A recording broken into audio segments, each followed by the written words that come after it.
इंसान को बर्बाद कर सकती हैं घर में रखी ये चीज़ें, आज ही कर दें बाहर। नंबर 1, वास्तुशास्त्र के अनुसार घर में पितरों की अधिक फ़ोटो नहीं लगानी चाहिए। पूर्वजों की तस्वीरें उन जगहों पर नहीं लगानी चाहिए जहां हर कोई उन्हें बार बार देखेगा। नंबर 2, वास्तुशास्त्र के अनुसार पितरों और देवताओं के चित्र अलग अलग स्थानों पर रखना चाहिए। इन दोनों की तस्वीरें अपने घर में पूजा स्थल पर रखने से आपके जीवन में परेशानी आ सकती है, इसलिए पितरों के चित्रों को पूजा स्थल से दूर रखें। नंबर 3, पितरों की तस्वीर को कभी भी जीवित व्यक्ति के साथ नहीं लगानी चाहिए, इससे उनका जीवन छोटा हो जाता है। नंबर 4, कई लोग घर में टूटे फूटे बर्तन भी रखे रहते हैं जो कि अशुभ प्रभाव देते हैं। शास्त्रों के अनुसार घर में टूटे फूटे बर्तन नहीं रखना चाहिए। यदि ऐसे बर्तन घर में रखे जाते हैं तो दरिद्रता का प्रवेश हमारे घर में हो सकता है।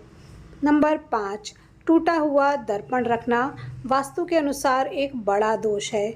इस दोष के कारण घर में नकारात्मक ऊर्जा सक्रिय रहती है और परिवार के सदस्यों को मानसिक तनाव का सामना करना पड़ता है।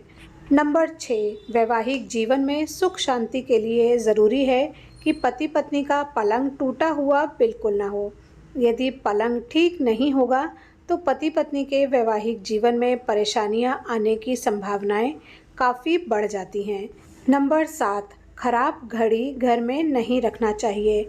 ऐसा माना जाता है कि घड़ियों की स्थिति से हमारे घर परिवार की उन्नति निर्धारित होती है।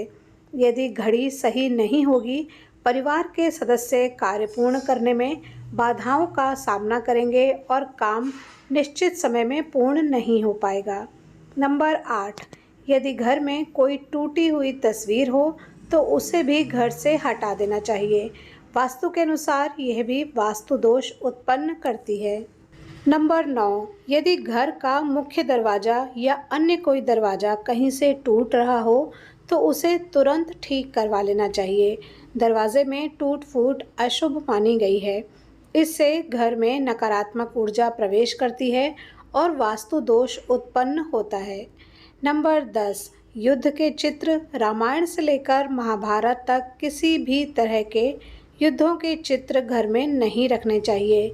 इस प्रकार के चित्र या तस्वीरें घर में होने से परिवार के सदस्यों में आपसी बैर बढ़ता है। नंबर 11, वास्तु के मुताबिक कैक्टस या कांटेदार प्लांट भी घर में नहीं रखने चाहिए। गुलाब को छोड़कर दूसरे सभी कांटेदार पौधों को घर से बाहर रखना चाहिए। बहता हुआ नल भी धन को बहा देता है। नंबर 12, कुछ विशेष प्रकार की तस्वीरें भी घर में नहीं रखनी चाहिए, जैसे कि बिना फल फूल का पेड़, डूबती नाव, नग्न, जंगल में लहराती तलवार, शिकार के दृश्य, इंद्रजाल, कैद हाथी, उदास या रोते हुए लोगों की तस्वीरें भी घर में कभी नहीं रखनी चाहिए। नंबर 13, पुराणों के अनुसार घर में कभी भी 6 इंच से बड़ी प्रतिमा नहीं रखनी चाहिए। साथ ही प्रतिमा भी अचल नहीं होनी चाहिए। इसके पीछे सबसे बड़ा कारण यही है कि ऐसी प्रतिमाओं की प्रतिदिन नियम से पूजा होनी चाहिए। कई बार घर में जाने अनजाने में दोषपूर्वक पूजा होती है, जिसके कारण व्यक्ति बर्बाद हो सकता है।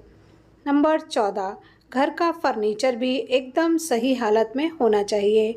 वास्तु के अनुसार फर्नीचर की टूट फूट का भी बुरा असर हमारे जीवन पर होता है। वास्तु दोष उत्पन्न होने पर वहाँ पैसों की कमी बनी रहती है। नंबर 15, शालिग्राम नेपाल की गंडकी नदी से निकलने वाला एक पत्थर है जो गोल मटोल, बहुत ही आकर्षक, सुंदर, चिकना व चमकीला होता है। ग्रंथों में इसे भगवान विष्णु का ही प्रतिरूप माना गया है। इस पत्थर को यदि आप घर लाते हैं तो पूजा के लिए कठोर नियमों का पालन करना होता है। यदि इन नियमों का पालन नहीं किया जाए तो व्यक्ति का सौभाग्य रूठ जाता है। तो ये थी कुछ चीज़ें जिनका ध्यान रखकर आप भी अपने जीवन में सकारात्मक परिवर्तन कर सकते हैं। Thanks for watching.